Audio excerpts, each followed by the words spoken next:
Hello, friends. Welcome back. We are to Chapter 5 today, Setting Up Camp. More than an hour had passed while Rolling Thunder talked about government and health, war and health, ecology and health, and evolution and health. Another thing you should understand, he said, I mentioned it at Council Grove, I believe, and I'll tell you now, that every Shoshone native knows something about native medicine. I have to know more because it's my work, but there isn't a traditional native in this land who doesn't know something about Shoshone medicine. And that's the first thing you should remember from right now.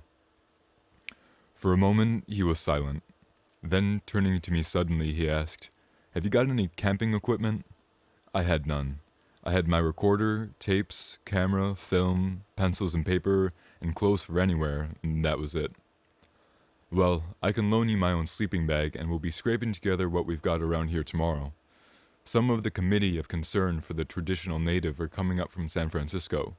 A lot of people will be here looking for evidence of the pinyon trees being knocked down. We figured camping would be the best way. I was planning to go out there with Ann and Richard tomorrow to set up camp in the Palisades. There's a nice place to camp up there in the hills, right in the canyon. You might as well join us. That'd get you out of that motel and you could stick around for a while. You know, it could break a man staying in those motels. You could go out with us in the morning and see how you like it. We don't have to decide it all right now. We'll just see what happens. You can get down here for breakfast about 8 o'clock, yeah? I told him I could. You picked a good time to show up here, he said. You'll probably see a lot going on. It must have been meant to be. You came at the right time. I walked back in the dark with my empty shoulder bag and thought all about what I had heard. Rolling Thunder had knowingly established the orientation I would need in order to learn from him. It seemed hopeful. Apparently, my first lesson would be to see the destruction of the pinyon juniper forests on Shoshone land. During the question and answer period after his lecture at Council Grove, Rolling Thunder had told us about the chaining of forest lands. The Bureau of Land Management, under pressure from wealthy ranchers, were knocking down thousands of acres of trees on native treaty territory and public domain to convert these forests into grazing land. To Rolling Thunder, it was a man's destruction of his own environment. In a few years, it's all going to wash away, and there'll be no grass or sagebrush or trees or anything. It'll be a dust bowl. For the sake of a few blades of grass, for a few years, they are willing to come into desert country and destroy the trees that are in the hills, pinyon trees that the natives have relied on for thousands of years for food. To Rolling Thunder, this was a mental health issue. Already I had a sense of his understanding. I felt my ultimate task would be to relate that understanding to a style of living. In the morning, I packed my camera, recorder, and notebook. I left my room key on the dresser again and walked through town to meet Ann Haberton and Richard Clemmer and ride with them to the campsite. By early afternoon, we had set up camp that was to be our home for the rest of the summer. I learned later that Ann and Richard had arrived unexpectedly at Rolling Thunder's only hours before I met with him. In one sense, all of this was an answer to Rolling Thunder's wishes. Now the three of us, with his ideas, his devices, and his camping equipment, were playing the script he was writing. Members of the Committee of Concern for the Traditional Native would arrive tomorrow. One key point of traditional native thought is that there is a right time for every event and signs to indicate every right time. Only a few years ago had that time been right for traditionals to gain the lasting sympathy and respect of new non-native friends. The signs had been long pointing to that time, signs like the ancient Hopi prophecy. The days would come when the children of the white man would begin to dress like natives. They would begin to wear long hair, beads, and headbands. That would be the generation from which come the first true non-native friends. The spontaneous formation in San Francisco of the Committee of Concern for the Traditional Native was a confirmation of the signs and a sign itself. To the native, it's another step in the unfolding of a very long-term plan. In Rolling Thunder's vision, that summer was the right time to bring together a number of natives and non-natives on Shoshone land. The purpose was to investigate and protest the destruction of the pinyon juniper forests. The purpose in the coming together provided the medium through which everyone involved could achieve their own understanding and carry out their own tasks. All this was a part of a growing movement which was bringing about new levels of communication between natives and non-natives, and was responsible for many new and continuing native activities. The Alcatraz movement had just ended, and the occupation of the island by natives from many tribes was over. But the meaning of that occupation and its outcome had not yet been fully realized. At the same time, a struggle was taking place at Black Mesa, arising from the horrible incidents which had occurred in the course of strip mining operations on Navajo and Hopi lands in Arizona and the Four Corners area. In California, there was a continuing legal battle of the Paiute natives to stop the diversion of Pyramid Lake for irrigation of white-owned ranches, the reclaiming of 3.5 million acres of ancestral lands by the Pitt River natives, and the end of North San Francisco, the reclaiming of the abandoned Marine Nike missile site on native treaty land and the establishment on the site of Degondawida Quetzalcoatl University.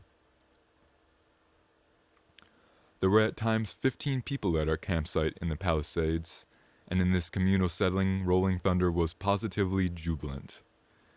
This brief but productive time fit in with his larger dreams for free schools and communes, traditional native communities, places for empirical learning for people of non-challenging cultures.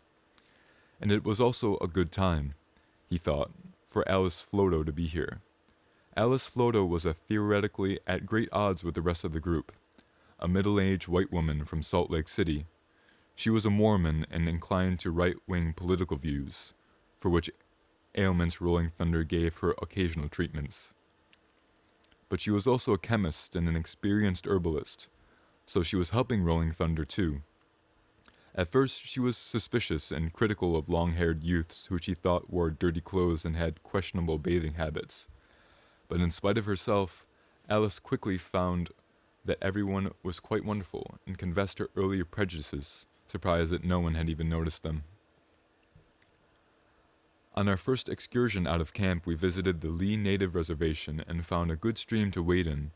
We had lunch on the thick grass, shaded by tall trees. I was selected by a very deft mosquito who left a large red swelling in the middle of my forehead. Wading into the icy stream, I lifted handfuls of water to apply to the itchy spot. Alice noticed, and she came over to examine the bump. She began to walk about and soon found a leaf, She walked about and soon found a small, fuzzy-looking plant from which she plucked several leaves and began to chew them.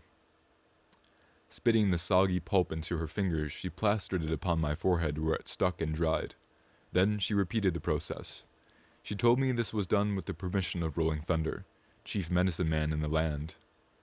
It would be pretentious of me to perform even a minor treatment in his presence. But when the doctor's people in my area, he always asks me first. He gets my permission every time. He has that courtesy.